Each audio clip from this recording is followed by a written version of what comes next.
Aula de insuficiência cardíaca, disciplina de clínica médica da Faculdade de Medicina de Petrópolis. Insuficiência cardíaca é uma das principais causas de internação no mundo ocidental, no Brasil, e pode ser definida como uma síndrome complexa e que pode ser a falência do coração ou a dificuldade do coração em suprir de modo adequado as necessidades metabólicas tissulares. Pode ser definida também como a incapacidade do coração de bombear sangue de forma a suprir essas demandas metabólicas, ou fazê-lo somente quando a pressão de enchimento está elevada. Para entendermos a insuficiência cardíaca, é bom lembrarmos que o débito cardíaco ele é igual ao volume sistólico, isso é, o volume de sangue ejetado em cada sístole, vezes a frequência cardíaca. Por que isso? Porque a maioria dos casos de insuficiência cardíaca ocorre com diminuição do débito cardíaco, isso é, ou está diminuído o volume sistólico ou está diminuída a frequência cardíaca. Então, neste caso aqui, a gente está vendo o débito cardíaco igual ao stroke volume, que é o volume sistólico, vezes a frequência cardíaca. Lembrando que o volume sistólico, ele é o volume que é ejetado e pode ser representado como pelo volume diastólico final, a quantidade de sangue que tem no ventrículo no final da diástole, menos a quantidade de sangue que sobrou no ventrículo no final da sístole. Portanto, a diferença entre o volume diastólico final e o volume sistólico final é o volume sistólico que foi ejetado na sístole. Como eu disse, a insuficiência cardíaca, na maioria das vezes, o débito está diminuído. E com a diminuição do débito cardíaco, algumas coisas vão ocorrer no nosso organismo. A perfusão periférica e renal vai estar diminuída, o que vai provocar a ativação de sistemas compensatórios. Quando a diminuição da perfusão periférica ocorre, ativa, por exemplo, o sistema nervoso autônomo, o sistema nervoso simpático. Aqueles receptores que existem no seio carotídeo, no arco aórtico, chamado baroreceptores, vão perceber a diminuição da perfusão quando cai o débito, porque cai também a pressão arterial. E, portanto, quando eles percebem, eles mandam uma mensagem através do glosso faríngeo para o sistema nervoso autônomo, através do núcleo do trato solitário, e ele vai dar uma resposta simpática, tentando compensar essa má perfusão.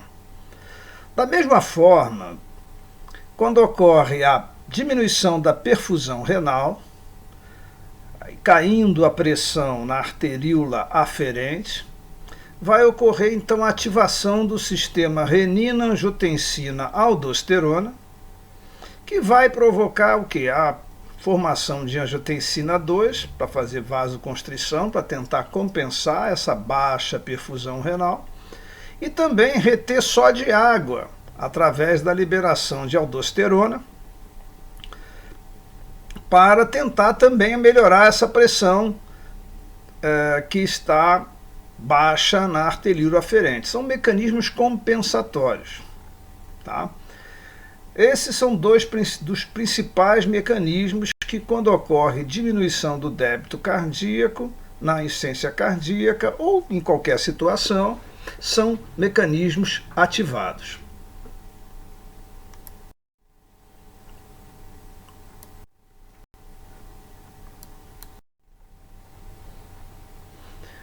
Portanto, quando cai o volume sistólico, alguns mecanismos compensadores, como foi dito, vão ser ativados. E reparem que um dos motivos que pode diminuir o volume sistólico pode ser a queda na contratilidade, que é a capacidade da fibra miocárdica de se contrair. Então, se houver um déficit nessa capacidade, diminui o volume sistólico e vão ocorrer, então, os mecanismos compensadores. Vimos, por exemplo, que a má perfusão renal ativa o sistema renina-angiotensina-aldosterona, que vai acabar provocando vasoconstricção e retenção de só de água. Também vimos que a má perfusão dos baroreceptores, com queda da pressão arterial, ativa o sistema nervoso simpático. E também existe a ativação do sistema vasopressina. Então, esses são os mecanismos. E tem alguns mecanismos também cardíacos, que o próprio miocárdio vai lançar a mão, tentando se dilatar para aumentar a pressão de enchimento, para tentar compensar esse déficit de contratilidade. O que ocorre, vocês já estão vendo, é que esses mecanismos compensatórios acabam atrapalhando a insuficiência cardíaca, a compensação, porque eles vão provocar vasoconstricção, que vai aumentar a pós-carga, que é a força que se opõe à ejeção. Vão provocar taquicardia, tá? Vão reter só de água e acaba aumentando a possibilidade de formação de edemas. Tá? Então, esses mecanismos compensatórios, no início da insuficiência cardíaca, eles são benéficos, depois eles se tornam um problema. Então, repare que a insuficiência cardíaca, na maior parte dos casos, o problema está na sístole, o déficit é sistólico, mas existem casos onde a insuficiência cardíaca é diastólica, isso é, apesar do músculo se contrair bem, o volume sistólico está diminuído. Por quê? Porque, às vezes, a cavidade ventricular está pequena e, portanto, como o volume sistólico é o volume diastólico final menos o volume sistólico final, se o volume diastólico final estiver baixo, pode o coração não ser suficiente para suprir as necessidades metabólicas. Então, aqui um exemplo de um coração normal, com a parede normal, cavidade normal. Aqui um coração com um aumento da espessura da parede, tanto do septo interventricular como da parede posterior. E o que acontece? A cavidade está diminuída. Dessa forma, mesmo que esse músculo esteja contraindo bem, o volume que vai ser ejetado em cada cisto, o volume sistólico, vai estar diminuído. E aí pode dar um quadro de hipoperfusão periférica, que não vai se traduzir como um quadro de insuficiência cardíaca. Mas a maior parte dos casos, a disfunção é sistólica, isso é, o coração está incapaz de ejetar a quantidade de sangue necessário para suprir as necessidades metabólicas, porque normalmente o problema está na contratilidade, o déficit é sistólico. Então aqui a gente vendo que nos casos onde ocorre déficit sistólico, declínio da contratilidade, tem um coração normal, o coração começa a se hipertrofiar, é um mecanismo compensatório, e depois ele começa, não conseguindo manter o débito, se dilatar para tentar compensar esse déficit sistólico. Portanto, a insuficiência cardíaca sistólica é a mais comum na prática clínica.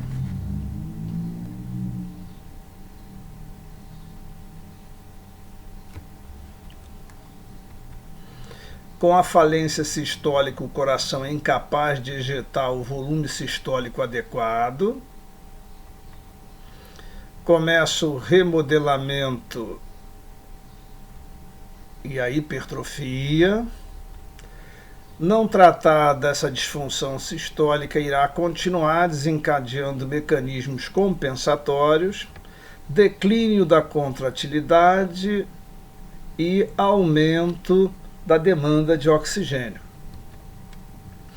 Isso vai provocar a perda dos cardiomiócitos, levando a uma alteração na arquitetura celular que vai aparecer como uma dilatação do ventrículo.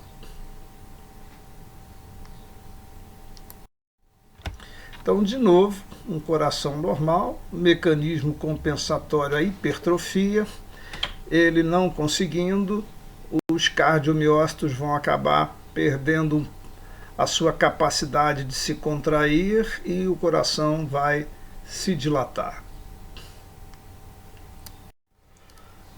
De novo, então, mostrando que a agressão ao miocárdio, que ocorre em muitas doenças, do miocardiopatias, doença isquêmica, ela diminui a massa contrátil, levando a uma queda do débito, ativação dos sistemas, em compensação, aumento da frequência cardíaca, tentando compensar.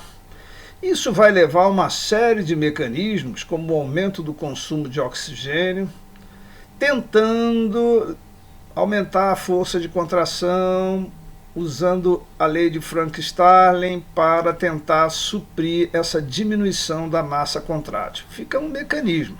Só que, reparem que quando aumenta o consumo de oxigênio e a tensão da parede ventricular, também aumenta a síntese proteica e faz a hipertrofia. Tá? E também, quando aumenta esse consumo, aumenta a tensão da parede e dá distensão atrial, que libera outro mecanismo que nós vamos estudar na frente, que é a liberação do fator atrial natriurético. Então, essa distensão crônica das fibras leva ao adelgaçamento, né? E acaba havendo dilatação ventricular. Na maioria dos casos de insuficiência cardíaca, o déficit é sistólico e o coração, com o tempo, acaba se dilatando. O ecocardiograma mostra muito bem isso. Mas é interessante, então, notar que também o sistema nervoso simpático está sendo ativado para tentar compensar, e ocorre então aumento da pós-carga e acaba levando à dilatação também ventricular. Então, lembrando que a contratilidade está diminuída na maior parte dos casos de insuficiência cardíaca em função da entrada de cálcio, muitas vezes já está diminuída no cardiomiócito, assim como também a saída de cálcio do retículo sarcoplasmático e assim como também o retorno do cálcio para o retículo sarcoplasmático. Então, lembrando então, aqui nós temos a disfunção na entrada de cálcio na célula, no paciente com insuficiência cardíaca. Temos a disfunção na liberação e recaptação de cálcio pelo retículo sarcoplasmático. Temos a atividade reduzida da miosina tepase, que faz o acoplamento da actina com a miosina, para ver a contratilidade. Tem alterações na troponina e também o excesso de noradrenalina e adrenalina tem um efeito tóxico sobre o cardiomiócito, diminuindo a sua contratilidade. Esse excesso de noradrenalina e adrenalina vai ser em função da ativação do sistema nervoso simpático, o que vai promover a diminuição dos receptores beta-adrenérgicos, chamado downregulation. Então, aqui a gente pode perceber que os mecanismos que levam à insuficiência cardíaca podem ser sobrecarga de volume, nos casos de insuficiência mitral, insuficiência aórtica. Pode ser sobrecarga de pressão, no caso da hipertensão arterial sistêmica, da estenose aórtica, uma verdadeira barreira à ejeção, e a cortação da aorta.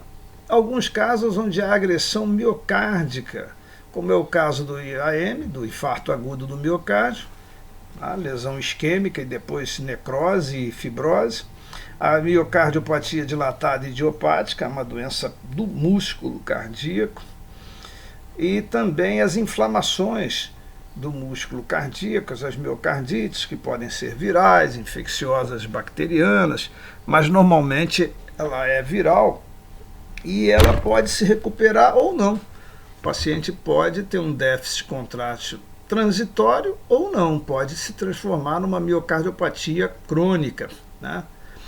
Obstruções do enchimento ventricular, que é o caso do tamponamento cardíaco, estenose mitral, e os casos de insuficiência cardíaca diastólica, que nós vimos que há uma hipertrofia, uma rigidez, né, um déficit no relaxamento do ventrículo, levando a uma diminuição do volume diastólico final e, por consequência, do volume sistólico.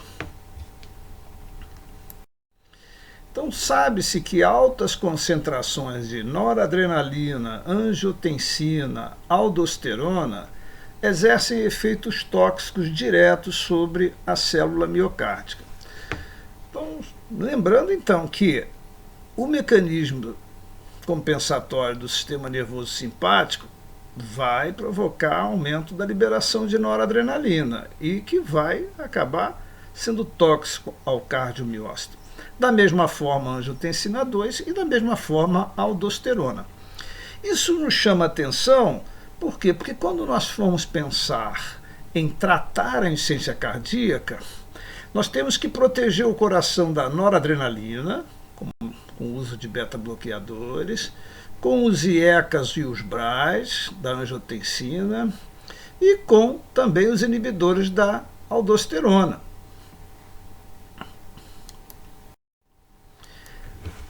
Relembrando, então, que a insuficiência cardíaca por diminuição do débito, hipoperfusão, ativa o sistema nervoso simpático, ativa o sistema renina-angiotensina-aldosterona, mas ativa também um sistema benéfico, que é o sistema dos peptídeos natriuréticos, que eles são liberados pela distensão do átrio, chamado então hormônio atrial natriurético. Esse mecanismo é muito bom, porque digo que ele é benéfico, porque ele faz vasodilatação, diminui a pós-carga, ele ajuda o coração e também ele promove natriurese, então ele diminui o edema, né, e a sobrecarga volumétrica. Então aqui vemos os três mecanismos: o sistema nervoso simpático sendo ativado, o sistema renina-angiotensina-aldosterona e os peptídeos natriuréticos, ou hormônio atrial natriurético. Então repare, o sistema nervoso simpático ativado aumenta a frequência, tenta aumentar a contração, faz vasoconstricção. E a gente tenta neutralizar esse sistema com os beta-bloqueadores.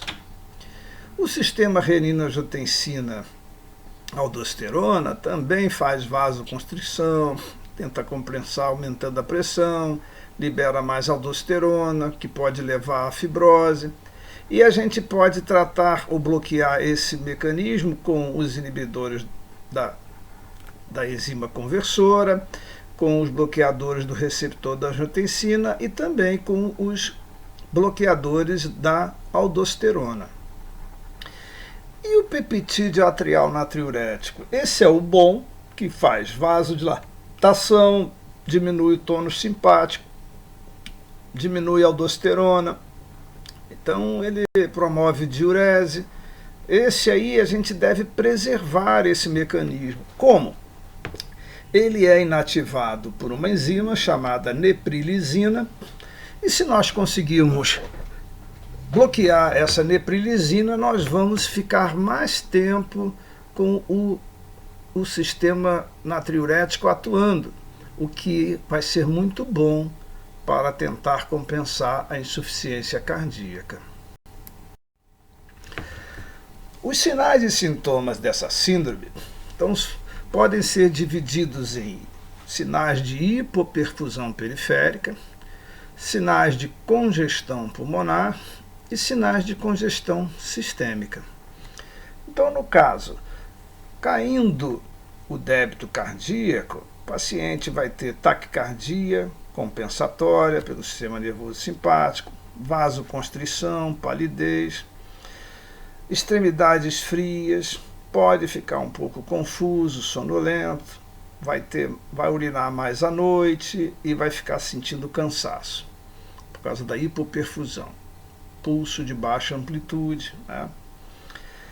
Na congestão pulmonar, bom, aí os sinais são de aumento da quantidade de sangue no pulmão, diminuição da complacência, e o pulmão, então, o paciente vai ter que fazer mais esforço para encher o pulmão, e ele também vai ter uma diminuição na área de troca, e com isso vai ficar apresentando falta de ar, que pode se apresentar com um aumento da frequência respiratória, que pode se apresentar quando o paciente está mais deitado, pode acordar à noite subitamente com um edema mais exacerbado e com isso dá a dispneia paroxística noturna, tosse, hemoptise, respiração do ritmo de Cheyne.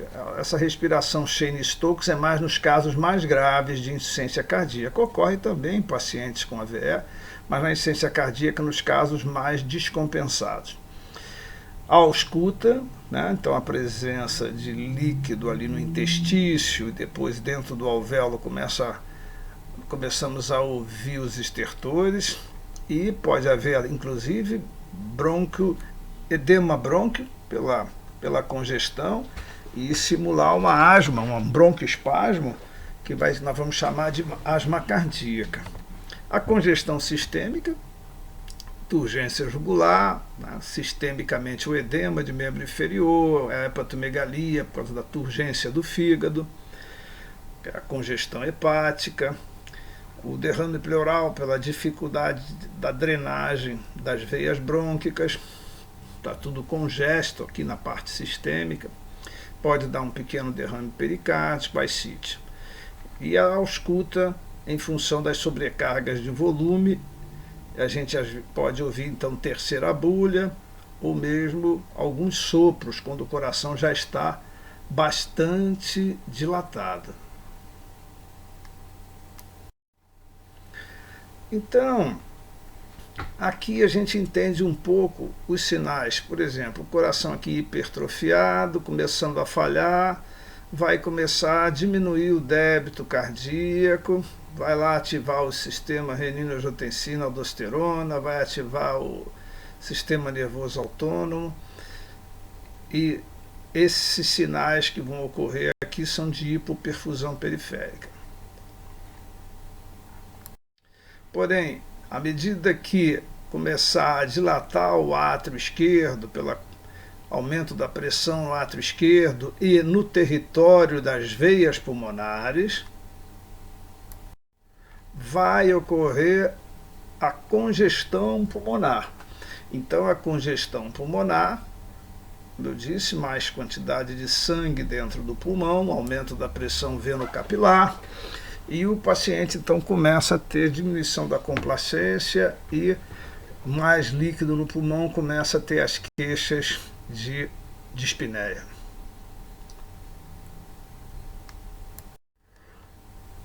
Esse aumento da pressão capilar pulmonar acaba provocando aumento da pressão na artéria pulmonar.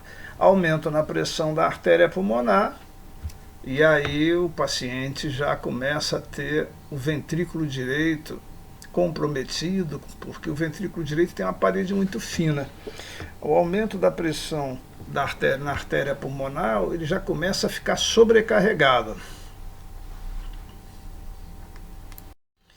E aí Já temos então os sinais de hipoperfusão periférica, de congestão pulmonar, e o ventrículo direito já está começando a falhar, e quando ele começa a falhar, vão surgir os sinais de congestão sistêmica, que a gente viu, que é o edema de membro inferior, que é mais no final do dia, e depois o paciente pode ter um grau pequeno de ascite, pode ter congestão hepática, pode ter turgência jugular. E como eu disse, até o derrame pleural. Então aqui os sinais de hipoperfusão, de congestão pulmonar e de congestão sistêmica. De novo, agora nós temos uma ideia desses sinais depois de olharmos o desenho do slide anterior. Na anamnese, sempre procurar identificar bem ou qualificar bem essa dispneia. O exame físico é muito importante. O paciente normalmente tem aumento da frequência cardíaca quando está descompensada a insuficiência cardíaca, porque é um mecanismo compensatório. A ausculta pulmonar com estertores. O raio-x de tórax vai nos ajudar, né, porque pode mostrar edema intersticial, no caso da congestão pulmonar, e derrame pleural, no caso da congestão sistêmica.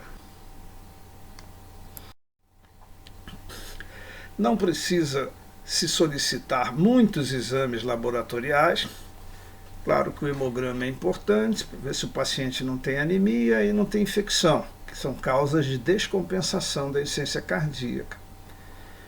Se é diabético, se tem uma boa função renal, se tem algum distúrbio eletrolítico, se tem hipo ou hipertireoidismo, e tem um hormônio que a gente pode dosar, que é o BNP, que é o Brain Natrial Peptide. Ele, na verdade, ocorre um aumento o que ocorre é um aumento desse hormônio quando há sobrecarga sistólica ventricular.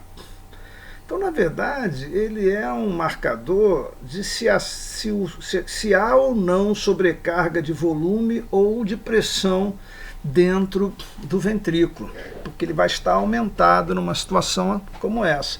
Então, ele pode ajudar no diagnóstico da insuficiência cardíaca e pode ajudar muito também no prognóstico. Quando nós começamos a tratar a insuficiência cardíaca, esse Brain Natrial Peptide começa a diminuir à medida que o paciente vai apresentando a compensação.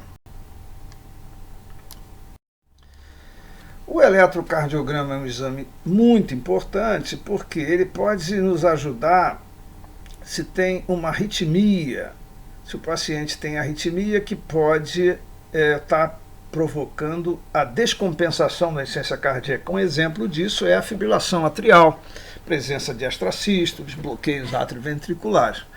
A outra coisa, ele vai nos ajudar também na etiologia da insuficiência cardíaca, porque o paciente pode ter insuficiência cardíaca por várias causas, dentre elas doença isquêmica, tá?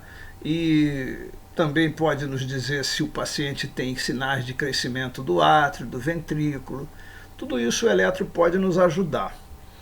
O raio-x de tórax vai dizer se tem derrame pleural, se tem edema intersticial, aquelas linhas A, B e C de Kerley, se existe aumento do arco médio, que é um sinal de que a pressão na artéria pulmonar está aumentada.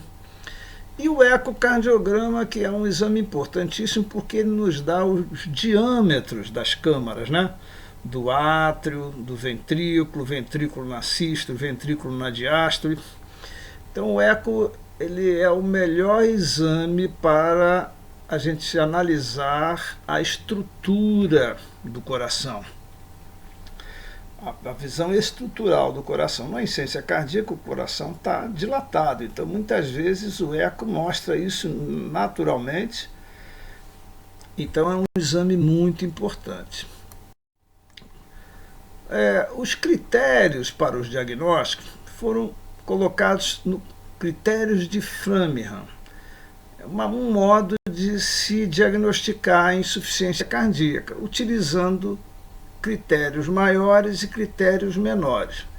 Critérios maiores são sinais mais específicos de insuficiência cardíaca, como é o caso da dispneia paroxística noturna, ou a ortopneia, a turgência jugular, a presença de estertores, o coração aumentado no raio-x ou no eco, o edema agudo, quando você tem estertores já no terço médio do pulmão, e são estertores bolhosos, quando se palpa o fígado e se percebe o aumento da turgência jugular, que é o refluxo hepatojugular, ou quando o paciente está muito edemaciado, você começa a usar diurético e em 5 dias ele perde uma quantidade de líquido grande, que pode se traduzir por uma perda ponderal de mais de 4,5 quilos.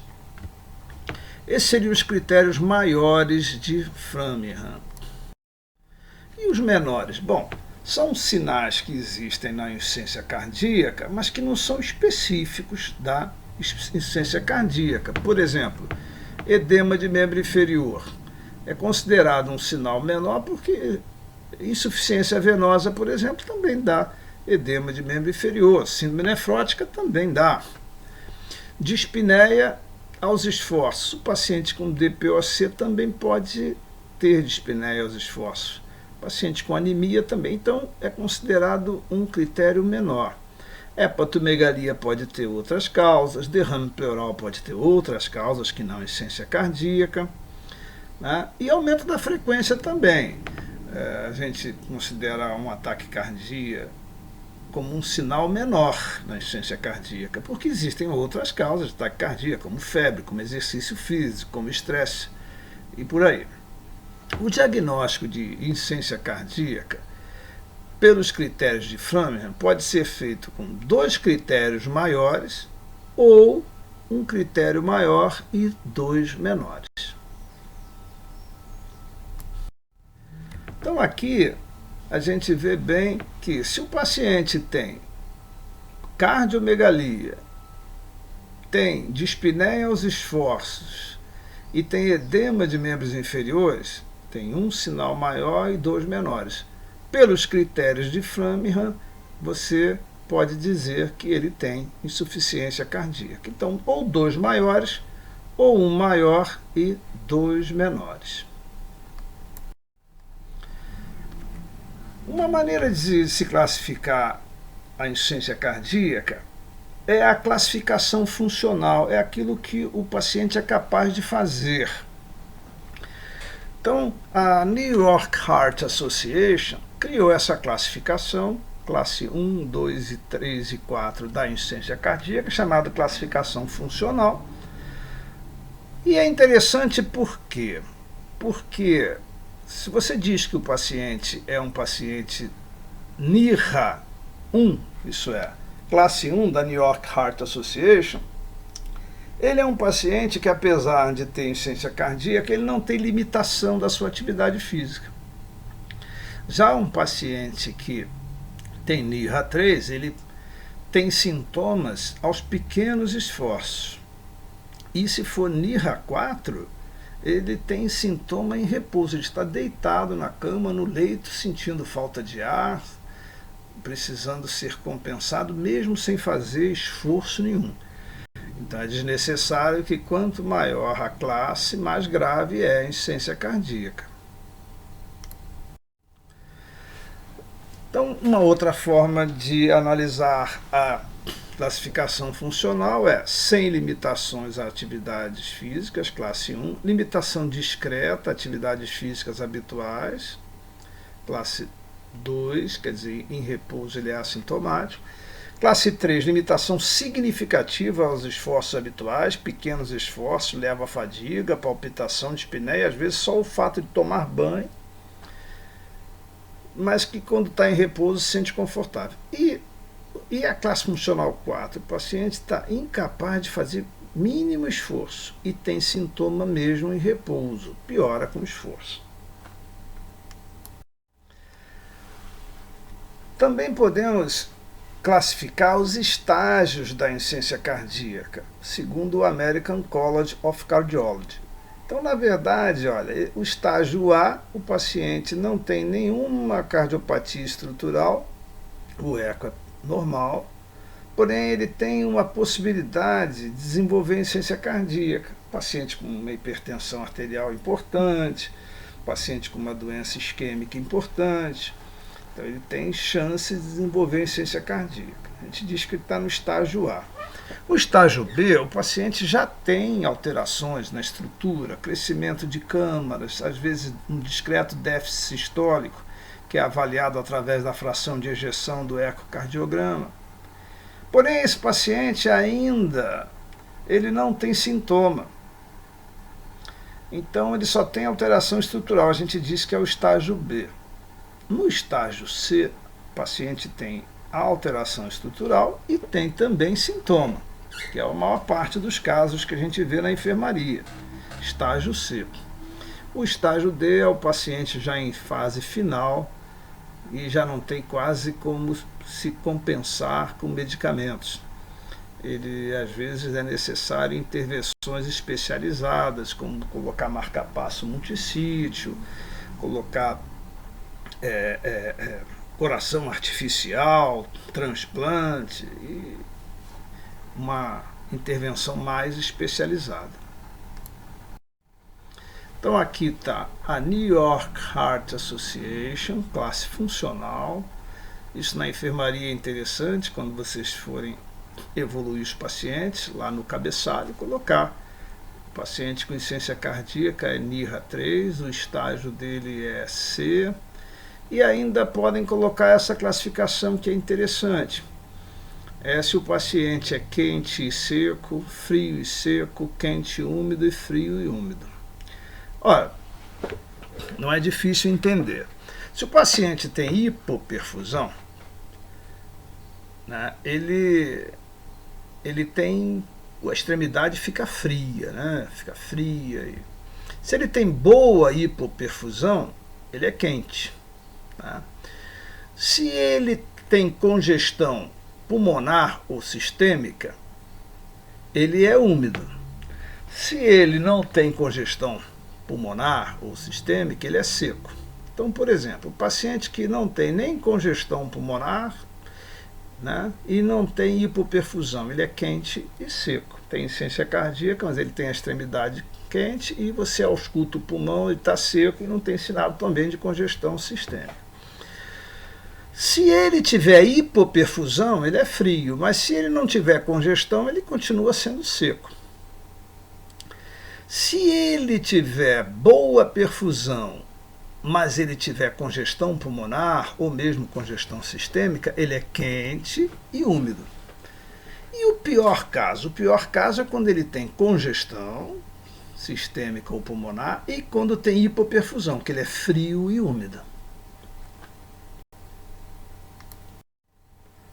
Então, para termos uma ideia, os pacientes com classe funcional 1 e 2, eles não se internam tanto. Os pacientes com classe funcional 3 e 4, eles se internam mais. A mortalidade, ela é um pouco maior na classe funcional 3 e 4. Porém, a morte súbita, ela parece que ela é maior na classe funcional 1 e 2 do que na 3. Por quê, hein? Porque na classe funcional 1 e 2, às vezes o paciente não está usando medicamentos que podem evitar a morte súbita, porque ele é pouco sintomático. A exemplo disso, o exemplo de medicamento que pode diminuir a morte súbita, por exemplo, é o beta-bloqueador. Então, muitas vezes o paciente está pouco sintomático, pouco medicado e pode surpreender.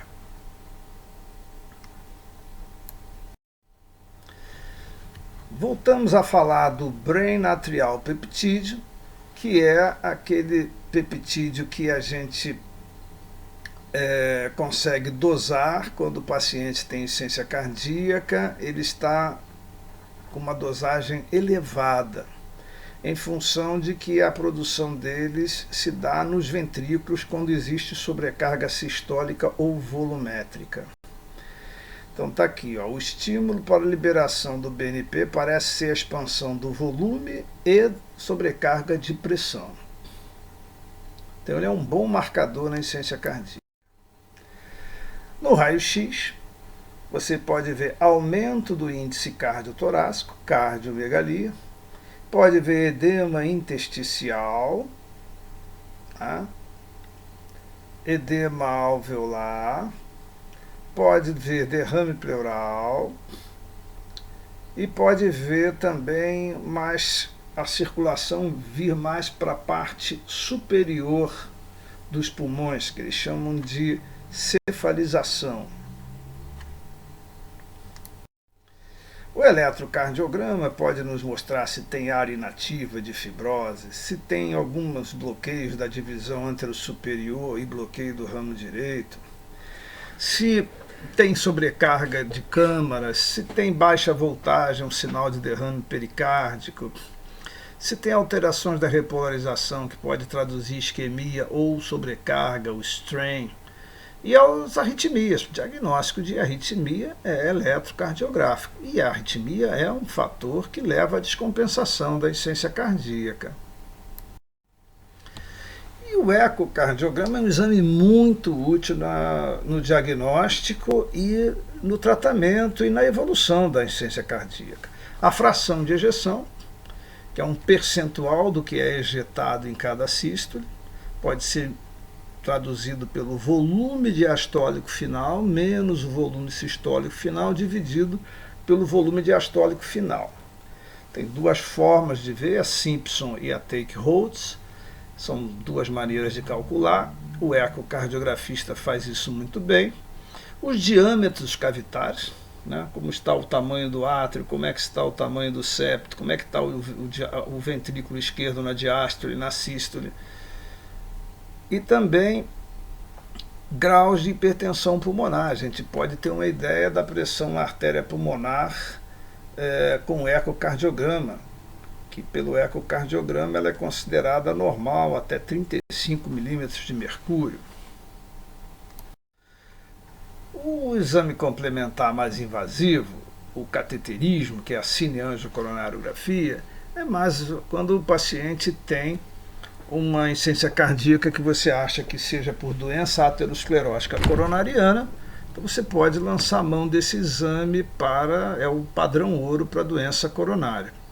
E a biópsia endomiocárdica, quando vocês tiverem uma miocardite ou uma miocardiopatia de etiologia difícil de ser diagnosticada, pode-se muitas vezes tentar coletar um fragmento do ventrículo direito, examinar esse fragmento para se tentar um diagnóstico histopatológico.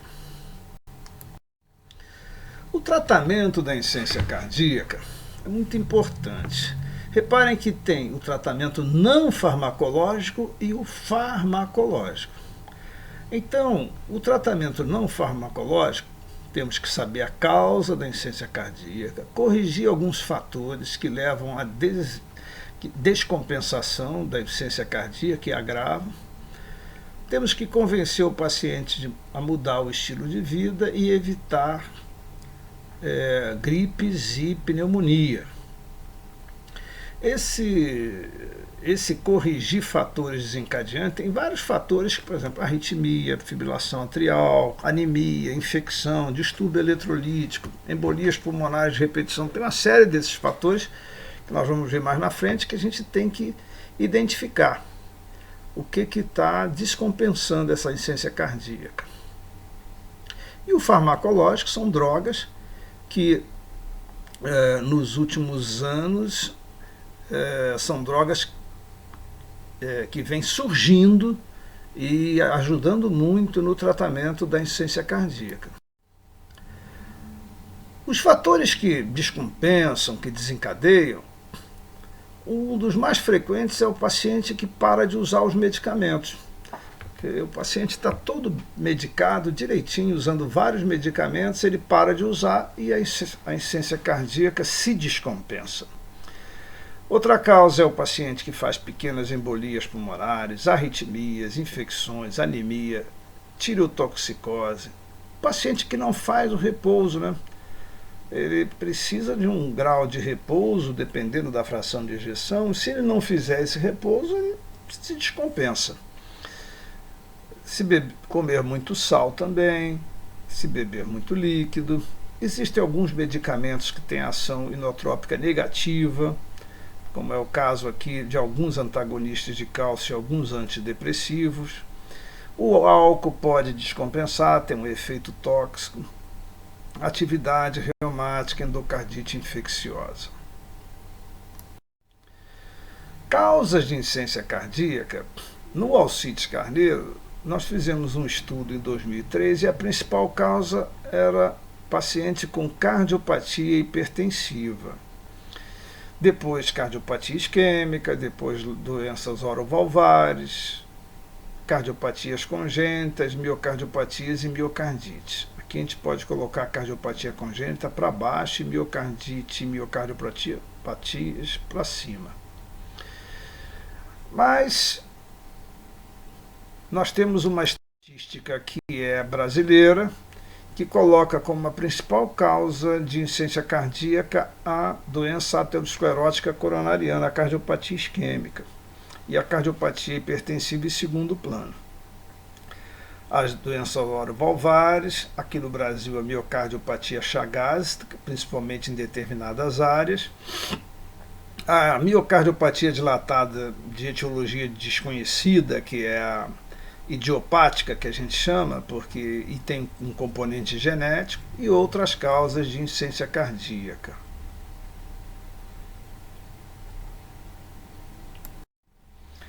Então, a miocardiopatia chagásica em determinadas áreas, ela predomina como causa de insuficiência cardíaca e continua sendo a que tem pior prognóstico e maior grau de mortalidade.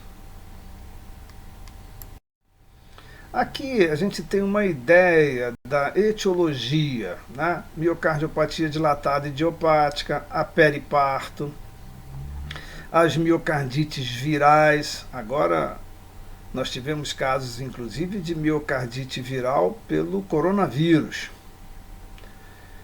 Algumas doenças autoimunes, algumas doenças metabólicas e a tóxica. Miocardiopatia provocada pelo álcool, pelo uso de radiação e também por drogas, que são drogas que se usam no tratamento de neoplasias, são imunossupressores, né? São drogas usadas na quimioterapia que são cardiotóxicas. E algumas doenças musculares sistêmicas que podem acometer também o miocárdio. Tratamento, então, farmacológico.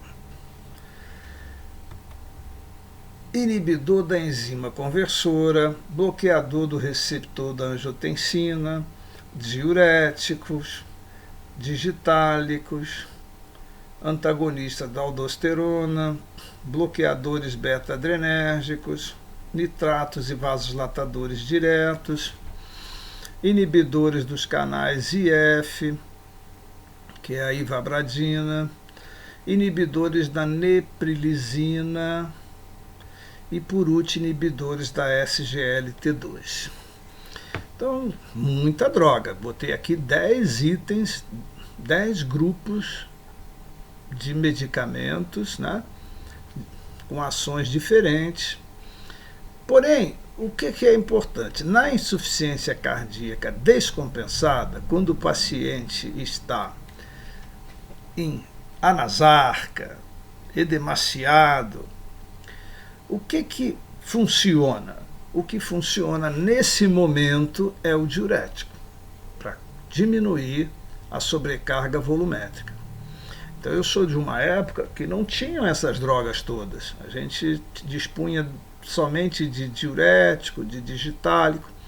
E como é que a gente compensava a insuficiência cardíaca, né? A gente usava diurético, dieta hipossódica e repouso para não sobrecarregar o coração. Então é o chamado bed rest, que era o repouso na cama, com diurético e dieta hipossódica. O paciente ia se compensando. Esses novos medicamentos ajudam muito, porque, como nós vimos, eles vão atuar bloqueando aqueles mecanismos compensatórios. Sistema nervoso simpático, sistema renina-angiotensina. Porém, eles são medicamentos novos, relativamente novos, e não são tão importantes na fase de compensação. Eles vão, sim, fazer parte da prescrição, porque muitos deles vão diminuir a mortalidade da insuficiência cardíaca. Esses medicamentos foram utilizados em ensaios clínicos randomizados, né? Muito bem feitos, e o que se mostrou que o grupo que usou esse medicamento, comparado ao grupo que usou o placebo, o grupo que usou o medicamento teve muita vantagem. Diminuição de mortalidade, diminuição de internação, melhoria dos sintomas mais rapidamente.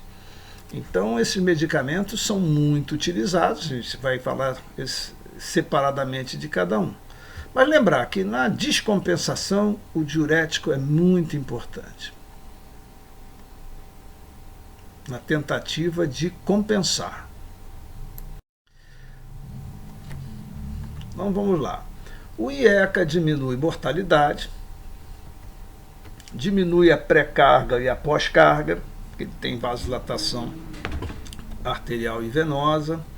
Ele diminui a angiotensina 2, que é tóxica ao miocárdio, ele diminui a aldosterona e diminui a atividade simpática. Ele aumenta a bradicinina, que faz vasodilatação. O bloqueador do receptor da angiotensina, basicamente a mesma coisa, ele vai atuar lá no receptor AT1, na parede do vaso, diminuindo também a quantidade de angiotensina. A única coisa que ele não faz, como ele não inibe a enzima conversora, ele não aumenta a bradicinina. Porém, ele também tem uma vantagem que não provoca tosse, que é um efeito colateral do IECA. Os diuréticos, esses são as drogas mais usadas na hora da compensação. Depois de compensado, aí eles têm um papel menos importante. Os diuréticos diminui o volume intravascular, o paciente está edemaciado, diminui a pré-carga. Normalmente usamos diuréticos de alça, furosemida e bumetamida. Os digitálicos são drogas inotrópicas positivas, por via oral. São drogas antigas. Eles modulam a ação neurohormonal, estimulam a ação vagal, portanto, diminuem um pouco a frequência, tem a ação a nível do nódo atrioventricular, com isso diminui a resposta ventricular nos casos de fibrilação atrial, são muito utilizados em pacientes com insuficiência cardíaca com fibrilação atrial para o controle da resposta ventricular. São drogas antigas. Basicamente existiam diuréticos e digitálicos para tratar a insuficiência cardíaca. E eles são drogas que melhoram a qualidade de vida e melhoram os sintomas. Existem estudos como o Radiance, como o DIG, que mostram que o uso de digitálicos diminui os casos de internação hospitalar, quando comparado ao grupo que não usou digital. Aí você fala, bom, então é uma droga importante de ser usada. Porém, é uma droga que tem que ser usada com algum cuidado, porque ela é de excreção renal e o paciente com insuficiência cardíaca muitas vezes tem comprometimento renal. E aí ele se acumula no sangue, dá um quadro de intoxicação digitálica, que é grave, que é perigoso. Então, muitos médicos ficam com cuidado de usar digitálico. Os cardiologistas usam mais, mas os clínicos, de um modo geral, têm um receio de usar digital com medo da intoxicação digitálica.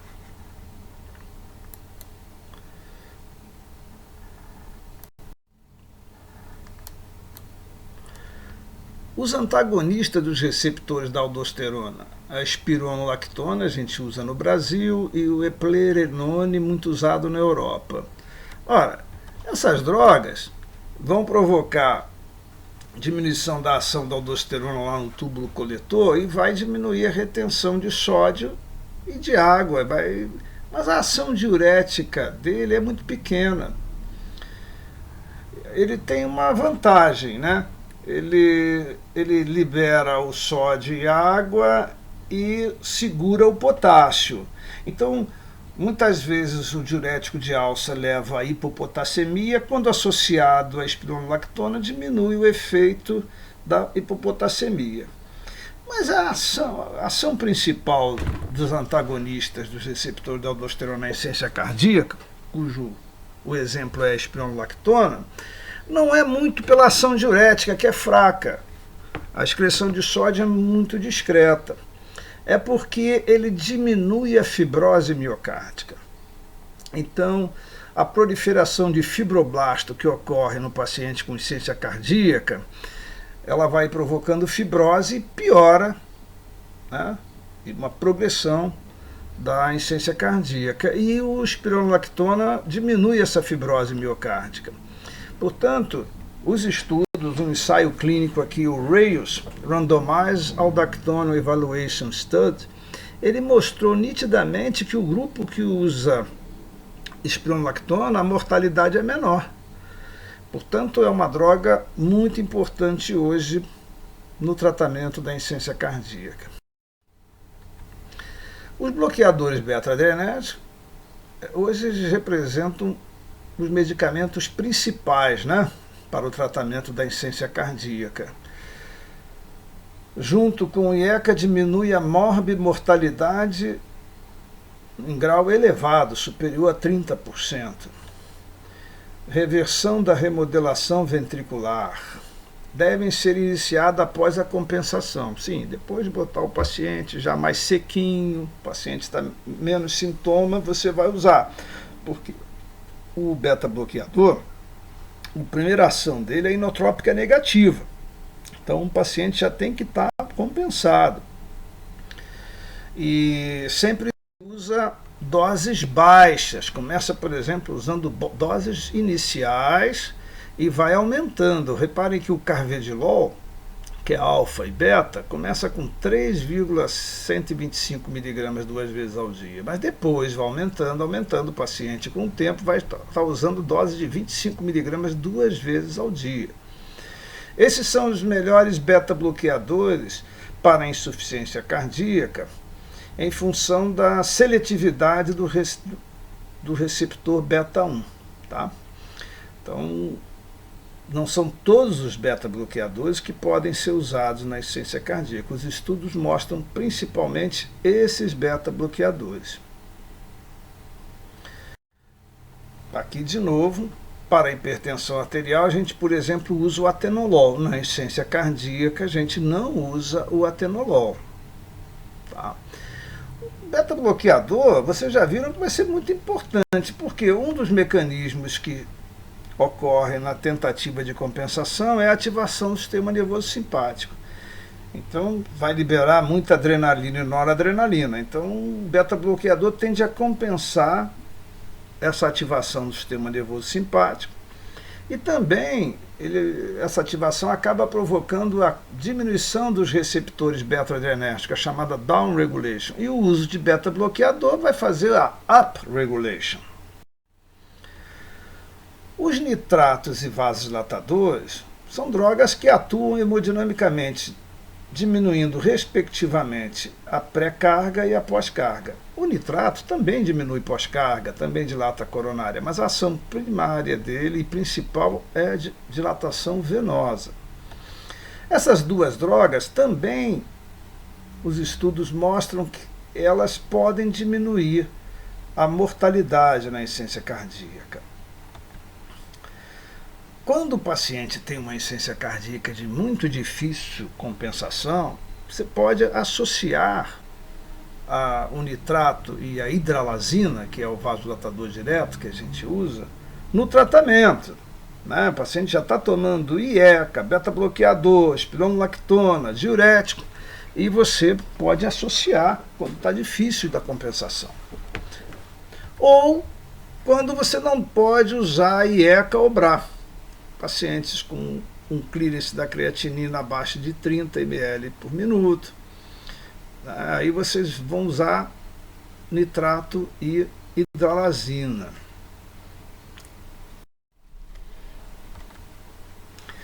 A ivabradina é um inibidor dos canais F do nodo sinusal. Né? Esses canais modulam o influxo das correntes iônicas e, quando inibidos, podem provocar redução da frequência cardíaca. É uma opção aos beta-bloqueadores, porque existem pacientes que têm doença pulmonar obstrutiva crônica, doença arterial obstrutiva periférica, e esses pacientes não podem usar beta-bloqueador. E a ivabradina se mostrou um medicamento muito bom nesses casos. Inclusive, os estudos mostraram diminuição da mortalidade nos pacientes que usam a ivabradina. Esse estudo SHIFT mostrou uma diminuição de 18% no grupo que usou ivabradina comparado ao grupo que usou placebo. Então, é uma opção, mas o paciente pode estar com a frequência muito baixa, ela tem que estar acima de 70. Então, mostrando aqui um canal de sódio lá do nodo sinusal e o canal aberto, e aqui ele é inibido. Se ele é inibido pela ivabradina, então o que acontece? Aqui uma célula de resposta lenta, ela vai se autodespolarizando e depois ela vem para a fase de diástole, aí essa diástole vai e se despolariza de novo, está aqui, tá? Em branco.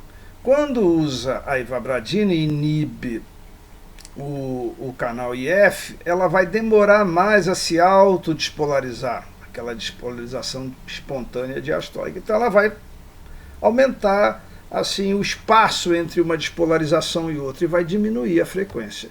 E o que os estudos mostraram? Que esse paciente se beneficia com diminuição de mortalidade em 18% dos casos. Os inibidores do receptor da neprilisina. Olha, essas drogas foram muito importantes e elas estão sendo usadas, o exemplo é o sacubitril, está sendo associado a um bloqueador do receptor da angiotensina, que é o valsartan. E o que faz esse sacubitril? O sacubitril, ele inibe aquela neprilisina, que é a enzima que inativa o hormônio atrial natriurético, que é o hormônio bom, que faz vasodilatação, que faz diurese. Então, se ele não deixa a neprilisina agir, mais tempo e maior aumento do atrial peptídeo, né? Natriurético atrial peptídeo. Então, é muito interessante. Olha só, beta-bloqueador bloqueia o sistema nervoso simpático. O renina-angiotensina-aldosterona é bloqueado pelo IECA, pelo BAR e pelos bloqueadores do receptor da aldosterona, mineralocorticoide. E aqui, a neprilisina inativa um sistema que é muito bom para o paciente com insuficiência cardíaca. Então, se inativar a neprilisina, eu vou ter mais tempo e aumento do hormônio atrial natriurético. Então, o sacubitril é a droga atual que bloqueia a neprilisina, inibe a neprilisina. E por último, os inibidores da SGLT2. São drogas que foram usadas para o tratamento do diabetes, né? A dapaglifosina, a empaglifosina e tem também a canaglifosina. Essas drogas foram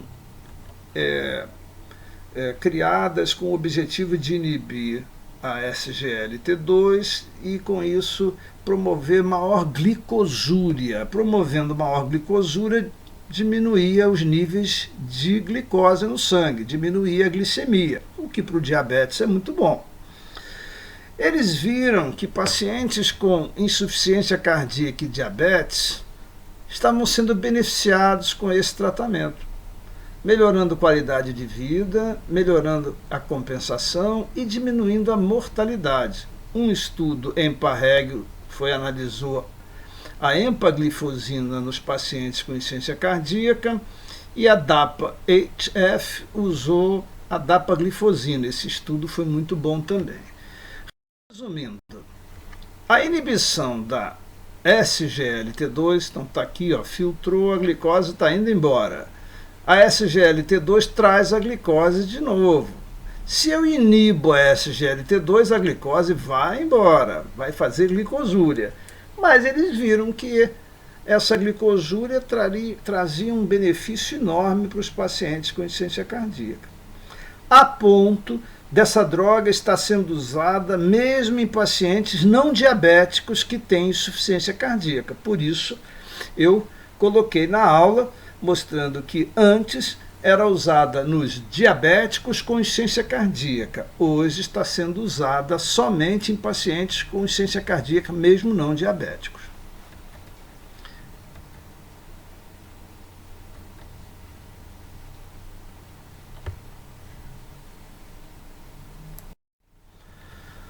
A insuficiência cardíaca dos pacientes que estão hospitalizados em unidades coronarianas e CTIs, e quando ela é estágio D de dado, né, e a classe funcional é 4, isso é, o paciente tem sintomas em repouso, essas pessoas podem ser beneficiadas de agentes inotrópicos venosos, que melhoram a função, a contratilidade dos pacientes nessa situação. Como eu disse, o digital, por exemplo, pode ser usado, mas ele, na maioria dos casos, é usado por via oral. Existe um digital venoso, que é o dejanatosídeo C, pode ser usado também. Mas essas drogas são mais potentes. O caso da dobutamina, da milrinona, que é do grupo não catecolamínico, e da levosimedona. Então, quando vocês estiverem diante de um paciente com classe funcional 4, com dispneia de repouso, infartado, numa UTI ou numa unidade coronária, vocês têm agentes inotrópicos venosos que podem ser usados, que melhoram bastante, ajudam a compensar o paciente e diminuem a mortalidade. Aqui o primeiro foi criado a anrinona, depois veio a milrinona. Então aqui nós temos um diagrama que a gente pode entender da seguinte forma. O paciente tem estágio C, isso é, ele tem sintoma e tem alteração estrutural. Tem a fração de ejeção diminuída. Eu tenho, então, o BRA, o IECA, o beta-bloqueador, o diurético e o INRA, o inibidor da neprilisina, junto com o antagonista da angiotensina, que é o sacubitril mais o valsartana. Tá?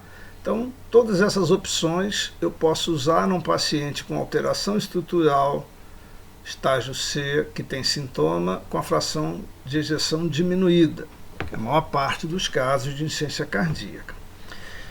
O paciente que tem boa função renal, né, tem uma taxa de filtração acima de 30 ml por minuto, e tem a creatinina abaixo de 2,5, né, ou de 2 em homens, e tem o potássio também, não está com potássio alto, eu posso, e tem a New York Heart 3 ou 4 na classe funcional, eu posso adicionar então a espironolactona, o antagonista da aldosterona. Nos pacientes na classe 2 a 4 da New York Heart e que atende aos critérios da taxa de filtração, eu posso também usar o inibidor da SGLT2. Nos pacientes que têm uma frequência maior que 70, estão em ritmo sinusal, classe funcional 2 e 3, eu posso associar a ivabradina. Repare que a ivabradina não pode ser usada com a frequência cardíaca abaixo de 70. Nos pacientes com sobrecarga persistente de volume, posso aumentar a dose de diurético ou até associar diuréticos diferentes. Eu começo sempre com diurético de alça, mas posso associar um tiazídico. E pacientes afrodescendentes, sintomáticos, apesar de usar essas drogas, eu posso usar então os vasodilatadores diretos e a hidralazina e o nitrato. Pode ser o dinitrato ou o mononitrato. Então, de novo aqui, pacientes com fração de ejeção diminuída, estágio C, NIRA 2 a 4. As drogas são essas. Inibidor da neprilisina, que seria o sacubitril valsartana, BRA e ECA, beta-bloqueadores, aqueles que nós falamos, bisoprolol, nebivolol, carvedilol, metoprolol, antagonista dos mineralocorticoides, a espironolactona. E aí, em algumas situações, a gente pode fazer uma reavaliação clínica. O paciente pode vir a tomar também o inibidor da SGLT2 e uma reavaliação clínica. O paciente que se mantém assintomático, manter o tratamento. O paciente que apresentar classe 3 e 4, tem que tratar no centro especializado. E existem também o paciente que pode usar estratégias terapêuticas adicionais. Reparem que os diuréticos estão aqui, ó, diurético para controle de congestão. Então aqui, ó, que estratégias terapêuticas adicionais são essas? Uma fração de ejeção muito baixa, tá, com bloqueio de ramo esquerdo. Se o bloqueio de ramo esquerdo provocar um atraso muito grande no QRS, maior que 0,15 segundos, isso é, maior que 150 milissegundos, eu posso tentar a terapia de ressincronização com implante de marca-passo. Sincronizador é o marca-passo multissítio, que vai estimular, né, 3 câmaras, átrio, ventrículo direito e ventrículo esquerdo, para fazer a ressincronização, tá? No paciente, então, uma das estratégias terapêuticas adicionais é o uso do marca-passo multissítio, com o objetivo de ressincronizar. O paciente, então, que é afrodescendente, com uma fração muito reduzida, usar hidralazina e nitrato. O paciente que tem uma fração reduzida, mas tem a frequência acima de 70, usar ivabradina. Os pacientes que têm uma fração muito diminuída e são isquêmicos, têm risco de fazer fibrilação ventricular. Alguns pacientes podem se beneficiar do CDI, cardiodesfibrilador implantável. E o paciente que tem fibrilação atrial, com uma fração em torno ali de 45%, fração de ejeção, esse paciente pode se beneficiar da digoxina, que tem ação a nível do nodo atrioventricular e diminui a resposta ventricular. Então, uma das drogas para controlar a resposta ventricular na fibrilação é verapamil, beta-bloqueador, diltiazem, amildarona, mas no paciente com insuficiência cardíaca, a digoxina é considerada a melhor droga.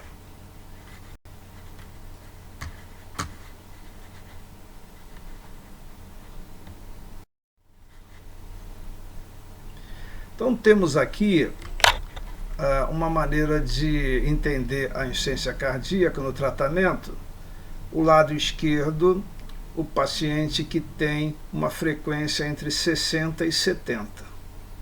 E aqui do lado direito, o paciente que tem uma frequência maior que 70. Esse pode-se lançar mão da ivabradina, aqueles inibidores dos canais IF, que promovem diminuição da mortalidade em 18% dos casos. No paciente com uma frequência menor, usar beta-bloqueador, IECA, BRA, inibidor da neprilisina, antagonista da aldosterona, diurético e inibidor da SGLT2.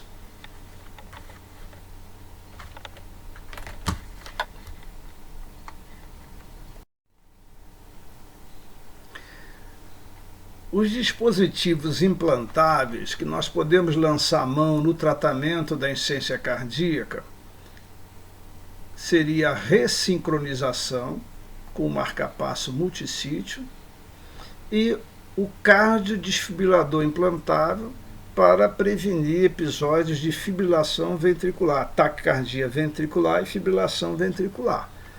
Como vocês viram, a morte súbita ela é muito frequente na insuficiência cardíaca, mesmo em pacientes com classe funcional 1 e 2. Então, às vezes, no paciente isquêmico, que o Holter tenha demonstrado que ele tem risco de fazer taquicardia ventricular e fibrilação ventricular, o CDI é uma opção importante. E no paciente que tenha bloqueio de ramo esquerdo com um QRS muito alargado, isso significa que está havendo uma desincronização na contratilidade e com um marcapasso, com um eletrodo no átrio direito, o outro no ventrículo direito e o outro passando pelo septo interatrial e indo para o ventrículo esquerdo, ele ressincroniza essa contração e a fração de ejeção e os sintomas melhoram. Bom, o paciente com doença aterosclerótica coronariana, cardiopatia isquêmica, poderá se beneficiar da revascularização do miocárdio, seja cirúrgica ou através de implantes de stent, ou por via intervencionista, através da hemodinâmica. Portanto, se o paciente tiver uma cardiopatia isquêmica levando a um déficit contrátil, pode se beneficiar da revascularização miocárdica. Da mesma forma, se ele tiver uma valvulopatia, por exemplo, uma estenose aórtica severa, com um gradiente VE aorta médio acima de 40 milímetros de mercúrio, com uma válvula muito estreita, abaixo de 0,9 centímetros quadrados. São critérios para uma estenose aórtica severa. Se ele trocar essa válvula, fizer uma cirurgia aberta com troca valvar, ou mesmo a troca por via percutânea, como é o caso da TAV, da troca transcatéter, ele pode se beneficiar e melhorar da sua insuficiência cardíaca. Assim como também na insuficiência mitral. Hoje existe o MitraClip, que pacientes com insuficiência mitral importante podem se beneficiar desse procedimento, que é um clipe na válvula mitral, diminuindo o refluxo para o átrio esquerdo. Da mesma forma, o paciente que tem aneurisma do ventrículo, a contratilidade está bem prejudicada, ele pode se submeter a uma cirurgia de retirada desse aneurisma, aneurismectomia, e melhorar da insuficiência cardíaca. E o transplante do miocárdio, que é feito com frequência no primeiro mundo, nos Estados Unidos. Aqui no Brasil é mais difícil por causa da questão do doador e de ter centros especializados. Mas em São Paulo existem muitos casos de transplante onde o paciente é beneficiado, tem uma insuficiência cardíaca classe funcional 4, estágio D, está vivendo muito mal, com dispneia de repouso. Ele, se encontrar um doador e uma equipe que faça um transplante, pode vir a ter uma vida de boa qualidade. A classe classe funcional aqui das miocardiopatias, então bom lembrar, miocardiopatia dilatada idiopática, periparto, miocardites, tudo isso pode levar à insuficiência cardíaca com déficit sistólico, tá? E que em muitos casos pode, tratando-se a causa, né, por exemplo, uma miocardiopatia alcoólica, se o paciente parar de beber, como o etanol tem um efeito tóxico, pode se beneficiar.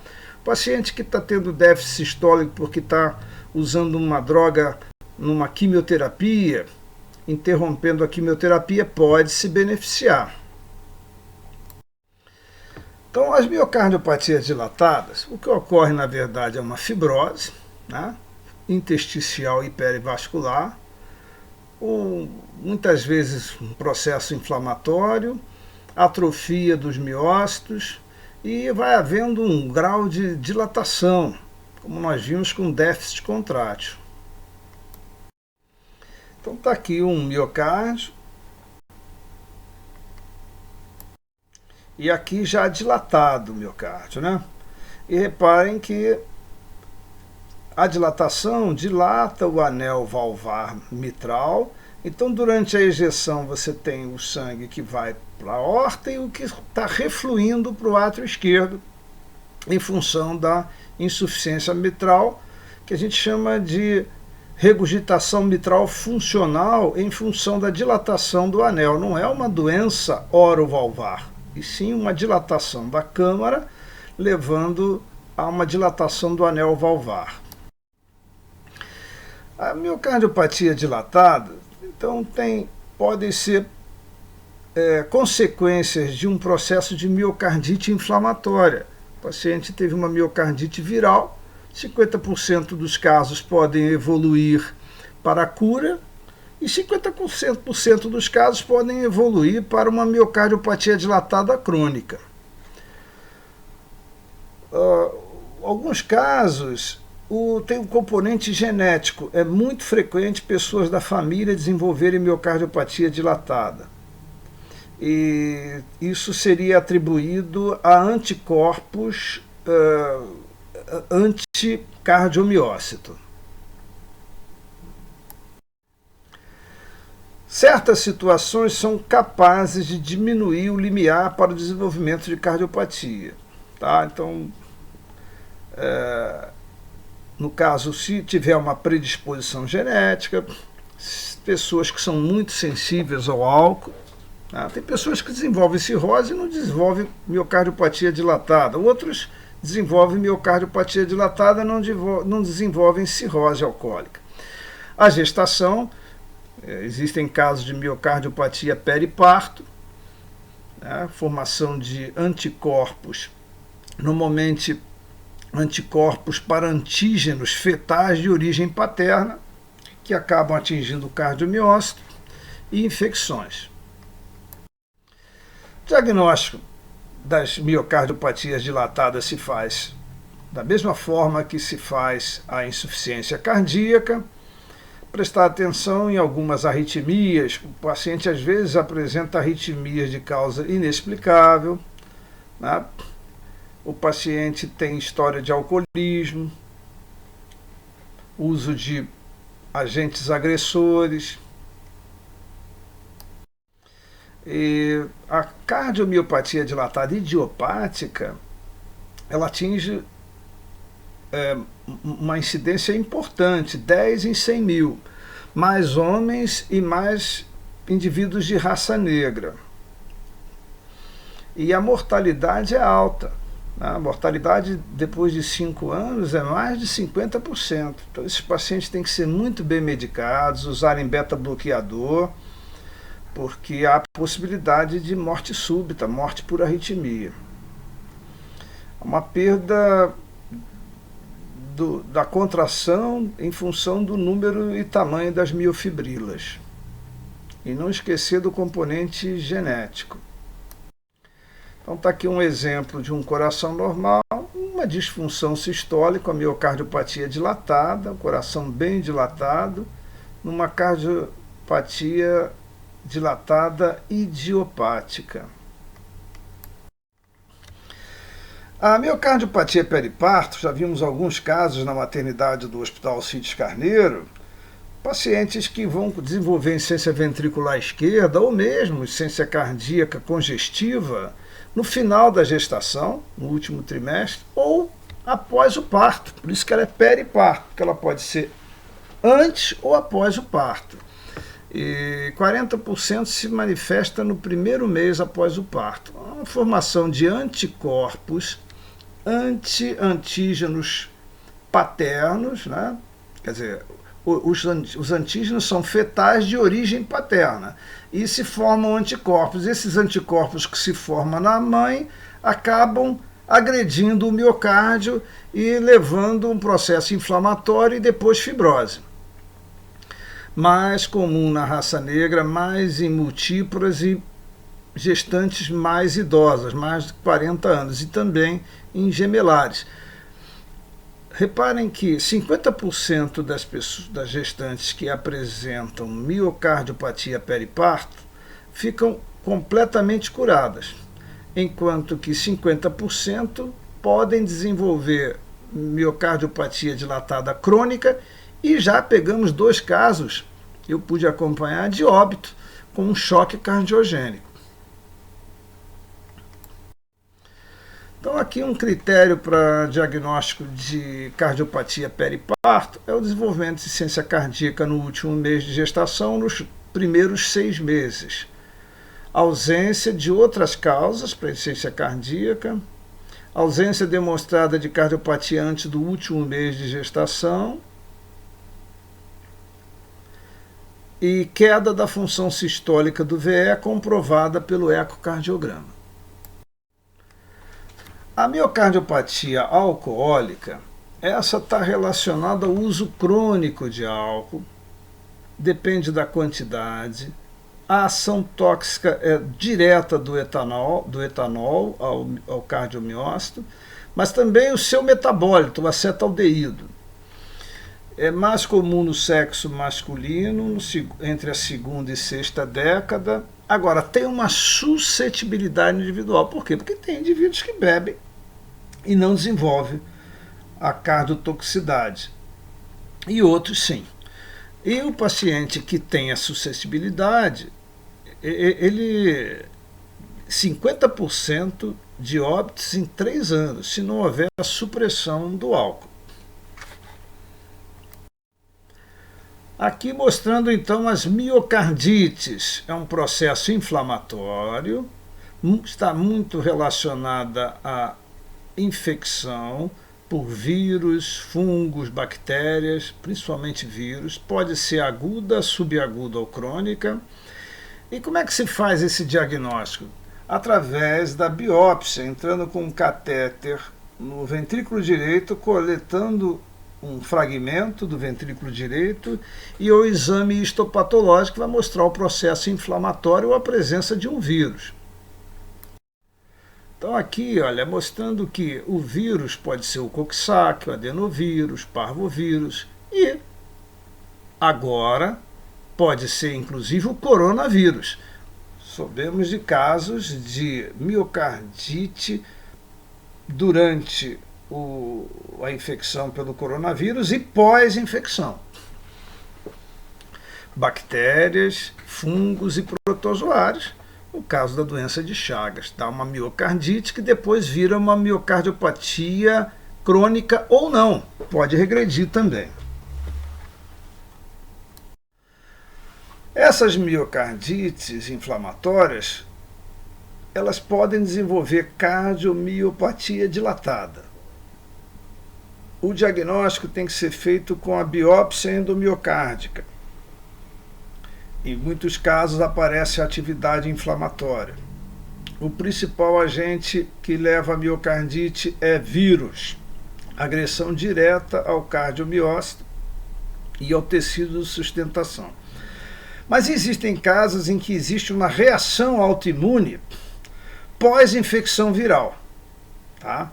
Então, o que pode provocar o processo inflamatório na miocardite viral é a agressão direta do vírus ou reação autoimune. Sempre a PCR está bem aumentada, a proteína C reativa. Nos Estados Unidos, o principal vírus é o Coxsackie, que dá miocardite viral. Na Europa é o parvovírus, B19, adenovírus, herpevírus. Produção de anticorpos para beta-receptores, sarcolema, miosina, pela presença de proteínas virais no interior do miócito. Ela pode, então, ser também autorreativa, secundária a algumas doenças imunológicas.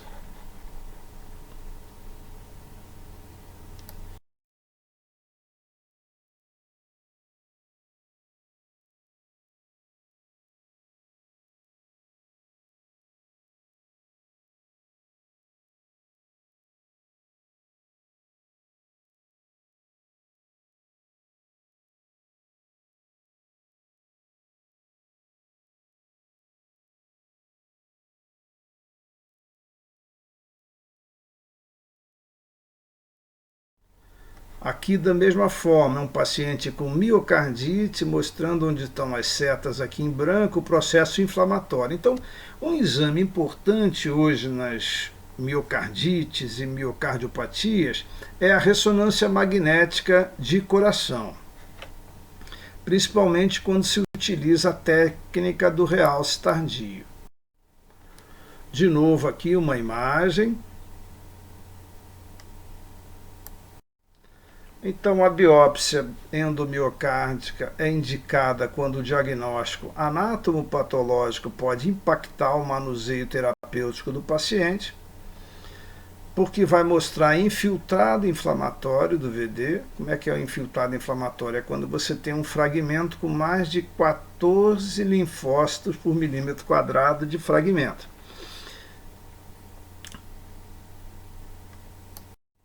Então, para se ter uma ideia, quando você tem uma miocardite inflamatória, uma cardiomiopatia inflamatória, você pode ter 3 situações quando você faz a biópsia endomiocárdica. Então está aqui. Eu fiz uma biópsia endomiocárdica, estou suspeitando de uma cardiomiopatia viral. Quando eu faço a PCR viral, ela é positiva e inflamação negativa, isso é menos de 14 linfócitos por milimol por milímetro quadrado de fragmento.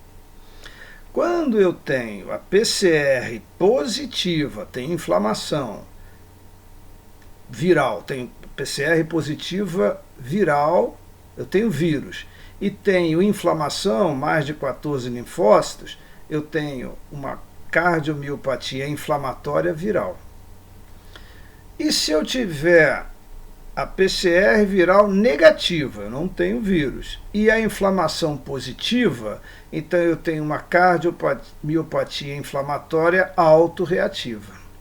Então, revisando, PCR viral positiva tem vírus, PCR viral positiva tem vírus, PCR viral negativa não tem vírus.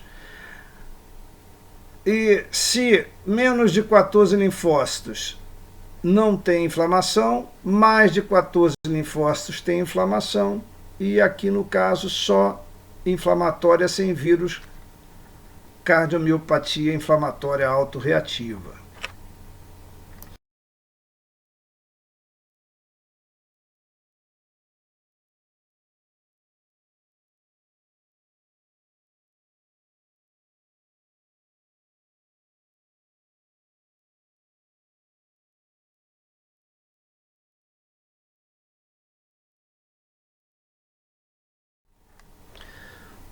O objetivo do tratamento é tratar a insuficiência cardíaca, melhorar a função ventricular, reduzir a mortalidade com beta-bloqueador e todas as drogas que nós já vimos. Mas, quanto à inflamação em si, pode-se tentar imunossupressão, terapia antiviral e imunomodulação. E como fazer isso? Quando usar imunossupressão, terapia antiviral e imunomodulação. Veja bem, a cardiomiopatia inflamatória viral, então a PCR viral está positiva e não tem inflamação. Eu vou usar a terapia antiviral específica. Se eu tiver vírus e inflamação, vou usar a terapia antiviral mais a imunomodulação. E se eu tiver só a inflamação sem o vírus, eu vou usar a terapia imunossupressora e imunomodulação. Não preciso usar a terapia antiviral. Terapia de imunossupressão: reduzir ou interromper a atividade inflamatória, prednisona, azatioprina, ciclofosfamida. E as recomendações da utilização da terapia imunossupressora. E aqui, persistência viral, piora progressiva da fração, maior mortalidade. Posso usar o interferon beta e alfa. E a imunoglobulina nos casos de citomegalovírus, adenovírus e parvovírus. São o tratamento antiviral. No caso da imunomodulação, que é a redução da resposta inflamatória através da redução da liberação de citocinas e da ativação do sistema imunológico, redução da atividade dos autoanticorpos e potencialização da eliminação viral. Então, o anti-inflamatório antiviral imunoglobulinas e uma ação de inibição da fosfodiesterase, uma ação anti-inflamatória com a pentoxifilina. Lembrando que a miocardiopatia periparto responde bem à pentoxifilina. No caso da miocardite provocada por tripanossoma, nós temos o exemplo é a doença de Chagas, tá? Chamar a atenção que é uma doença silvestre, que passou a ser rural, mas que por causa da transfusão de sangue, hoje é uma zoonose urbana. A transmissão é transfusional. Nos bancos de sangue, 2 a 5% são doadores chagásicos. O coração é o órgão mais lesado, a fase aguda, indeterminada e crônica. É uma agressão autoimune com comprometimento das fibras nervosas, leva ao comprometimento do tecido de condução, bloqueios e bloqueio divisional, e também pode acometer plexos do esôfago e do intestino. Então aqui um coração normal, o tripanossoma e um coração dilatado. E aqui, no início, a infecção é inaparente, tá? Pode ser fugaz, depois ela pode desenvolver a forma indeterminada, que o paciente é assintomático, e a forma crônica, que o paciente desenvolve miocardiopatia dilatada, com alteração do sistema de condução, muitas arritmias e também formação de trombo no ventrículo. O paciente começa a ter bloqueio do ramo direito associado ao bloqueio da divisão antero-superior, porque são os ramos mais finos, mas acaba evoluindo para BAV, que pode ser do 3º grau. O diagnóstico é feito com testes sorológicos na fase aguda e também na fase crônica, com a reação de fixação do complemento, Machado e Guerreiro, e com testes imunoenzimáticos como o ELISA. O tratamento tem uma droga que parece que mata o tripanossoma, que é o benzonidazol. Obrigado e me encontro à disposição para responder a perguntas da forma que vocês acharem melhor.